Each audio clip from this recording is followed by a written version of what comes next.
মৰমৰ ছাত্ৰ ছাত্ৰীসকল, তোমালোকলৈ নতুন এটি ভিডিঅ' লৈ আহিছোঁ। অসম জাতীয় বিদ্যালয়ৰ দ্বিতীয় শ্ৰেণীৰ আপোন পাঠৰ বামুণী আৰু নেউল এই পাঠটিৰ প্ৰশ্ন উত্তৰসমূহ লৈ আহিছোঁ। আহাচোন প্ৰশ্ন উত্তৰসমূহত কিনো আছে তাকে চাওঁ।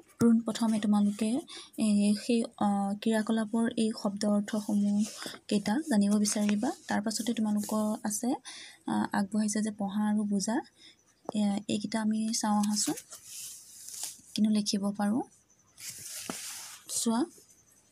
ব্ৰহ্মা, তাৰপিছত আমি ব্ৰাহ্মণ লিখিব পাৰোঁ, তাৰপিছত ব্ৰহ্মপুত্ৰ আছে। তাৰপিছত কৰে ক্ৰ লগাই তোমালোকে শুক্ৰ লিখিব পাৰা, তাৰপিছত বক্ৰ লিখিব পাৰা, তাৰপিছত তালব্য হয় প্ৰথম শস্যাস্য লগাই তোমালোকে নিশ্চয় লিখিব পাৰা।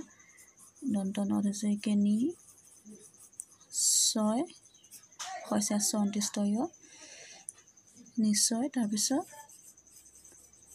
আশ্চৰ্য লিখিব পাৰা, তাৰপিছত ব্ৰত ৰকা লগাই ব্ৰত লিখিব পাৰা, ব্ৰহ্মা লিখিব পাৰা, ব্ৰাহ্মণ লিখিব পাৰা। তাৰপিছতে তোমালোকে ত ওপৰত ৰিফকাৰ থকা তোমালোকে কৰ্তা লিখিব পাৰা, তৰ্ক লিখিব পাৰা, তৰ্ক। তাৰপিছত তত্যাত্ত লগাই তোমালোকে উত্তৰ লিখিব পাৰা, উত্তৰ, দত্ত লিখিব পাৰা।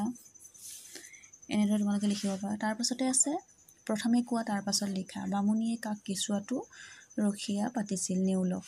তাৰপিছতে আছে নেউলটোৱে সাপডাল কিয় মাৰিছিল? কেঁচুৱাটিৰ কিবা বিপদ ঘটাব বুলি নেউলটোৱে সাপডালক মাৰিছিল। তাৰপিছতে বামুণীৰ হাতৰ কলহটো কাৰ গালৈ মাৰি পঠিয়াইছিল? নেউলৰ গালৈ।